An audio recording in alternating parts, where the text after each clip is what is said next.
Hey everybody, I'm filming to you from my little home office setup here. Some days I'll be filming from here, and then some days I'm going to be working with a tripod when I'm reading you our novels that we're about to start working on. But this is the way that you're going to learn from me now that we are after spring break. We want to keep introducing new content, so I'm excited about this. I know maybe some of your siblings are using Zoom or Google Meets, but we teach 60 kids and we teach them all the same thing. So instead of having 60 heads up on the screen at one time, this is just easier for me, okay? So I'm going to be teaching your mini lesson this way every day. You're just going to click on the link and watch the YouTube video. And then I'll have some questions in the comments section that you guys can respond to every day. Today I'm going to be holding up some cards and having you guys think out loud and check your work with me and then respond some things in the comments section. And then of course we'll have some graded assignments every day, whether it be ReadWorks or iExcel, or little Google quizzes, or like some reading exit tickets that are in digital format as well. I don't know how long we're going to have to do this, but we are going to keep charging forward, and at least you can see me, you can hear my voice, and I can continue teaching you the same content, okay? Now, as I told you before, we're about to start this new unit that's going to compare and contrast two genres, historical fiction and nonfiction, on the same subject. And our subject is going to be the Revolutionary War. So boys, I think you're going to be super excited about listening to these stories. Girls, it's some very suspenseful stories and real life things we're going to be talking about through this time period. But before I start those novels, remember you could order them through the links that I provided, and I can drop those again if any parents need them. We're going to start those in 2 days.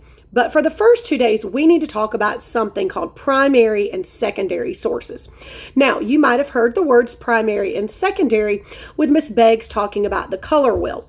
A primary source, listen very closely, had to be a source or an artifact or a picture that was created at the time of the actual event. So someone standing there taking your picture right now is a primary source.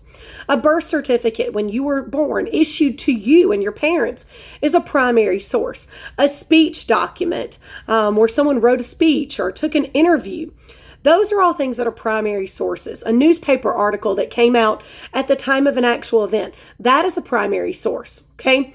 Now, a secondary source, on the other hand, is going to be something that someone had to research. Maybe they didn't live during the same time period and they wanted to write about the Civil War, the Revolutionary War, and they had to do lots of research in order to be able to produce a document about it because they didn't live during that time. Now, that would be like your history textbook or your science textbook, a newspaper article that's written 100 years after one of those wars, looking back. Those people did not live during that time period. Therefore, it was secondhand knowledge and not firsthand knowledge. All right, so let me give you an example. Unfortunately, we're not out on the playground right now. I wish we were. But let's talk about what a primary source would be in our everyday life, okay? Let's say two boys got in a fight on the playground. Oh, hopefully that never happens. But let's say one of our sweet little girls saw this fight with her very own eyes. And she ran up to me and she said, Miss Elrod, these two boys are in a fight. And I asked the little girl, how do you know? And her response was, I saw it with my own eyes. That makes that little girl a primary source. She was there when it broke out. But let's say that little girl doesn't come and tell me. Let's say that little girl tells a bunch of other people who never saw the fight. They run up to me and tell me, Miss Elrod, there's a fight between two boys. And I say, how do we know? And they said, oh, that little girl told us. Did you ever see the fight with your own eyes?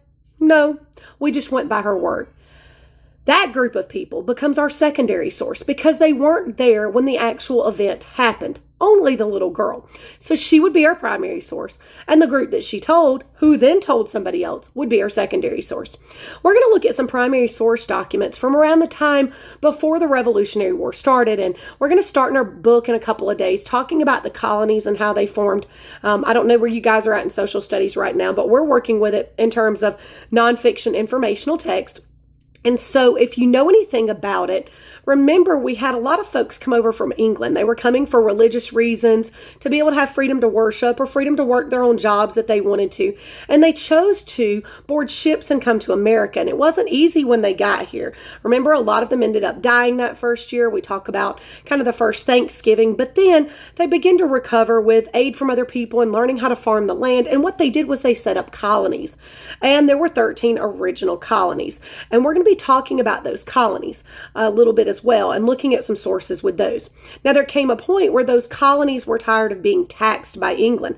They were constantly having to pay England, even though they were living in their own land, because technically they were owned by England.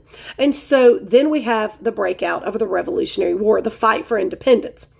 Today, we're going to look at some primary source documents. You guys get to look with me. I brought them home from colonial America. So remember, primary, even though these are copies, these are replicas, these are still actual artifacts. Now, it doesn't have to be something that's written text. Remember, it could have been a bowl that was made during that time period, as long as it came from the actual time period. So I'm going to show you some primary source documents today. Then tomorrow, I'll show you some from the Revolutionary War.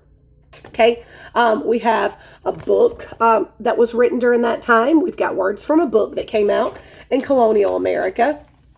We have a map that was produced at the time of colonial America, and that they thought that this was like the whole world. So a map that's produced at the time would be a primary source document.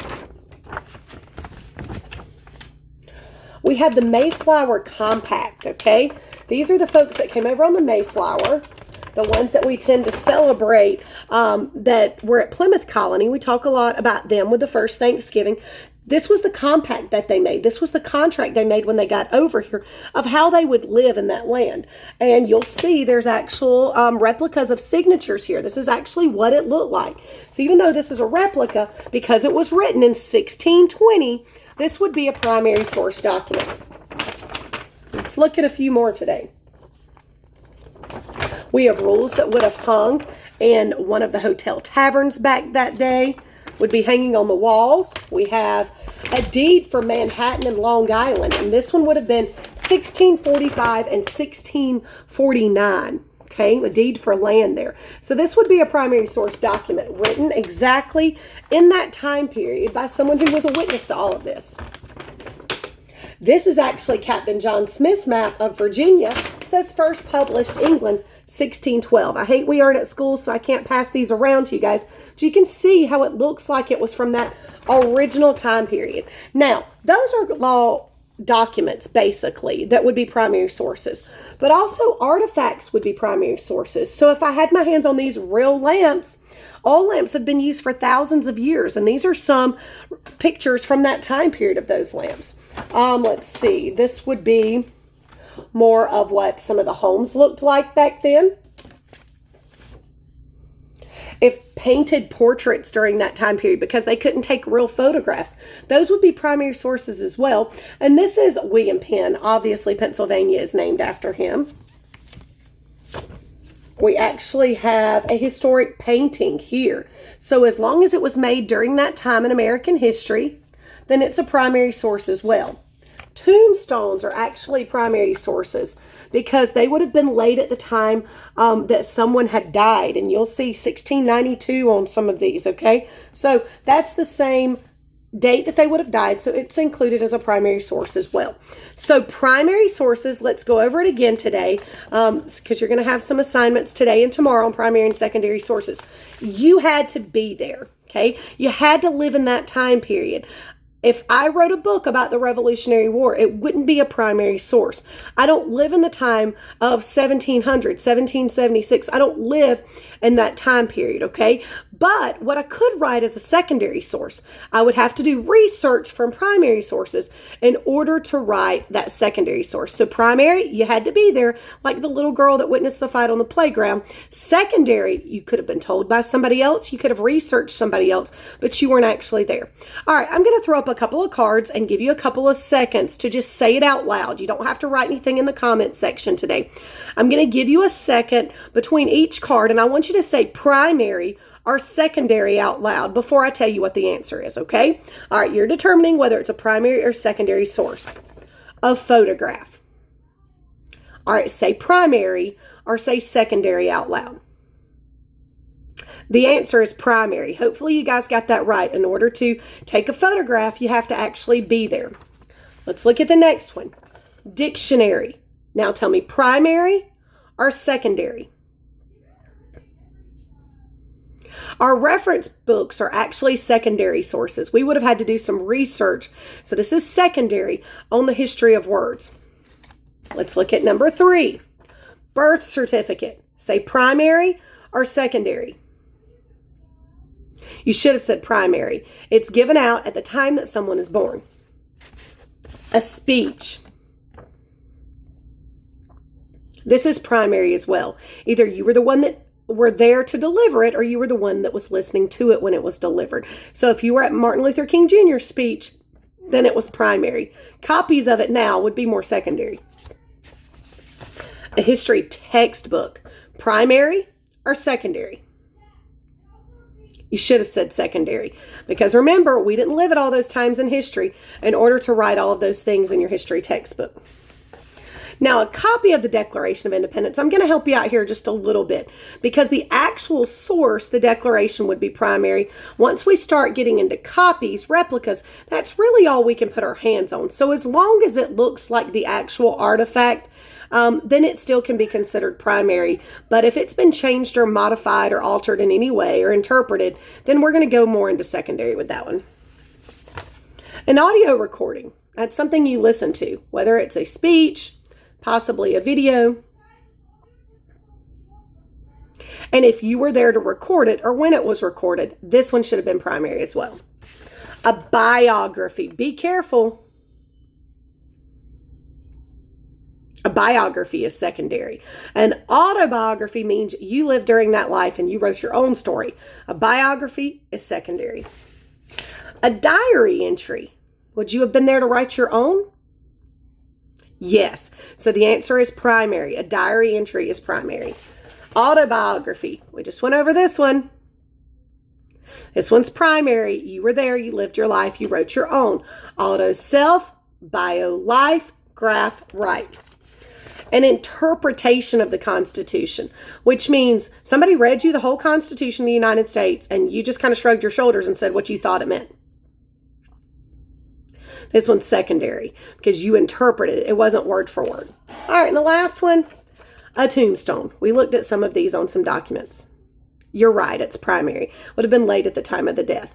All right, good job today, guys. Hopefully this format will help you out a little bit. You get to hear my mini lesson without having to watch various videos, and there will still be some games to play here and there, but you won't have to do so much of that other work if I can be kind of teaching you or reading to you myself.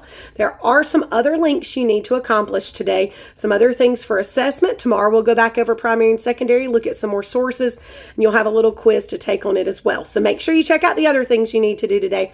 But thank you guys for watching. I miss you so much. Remember what we learned about today so that we can reinforce it tomorrow. See you guys later. Bye.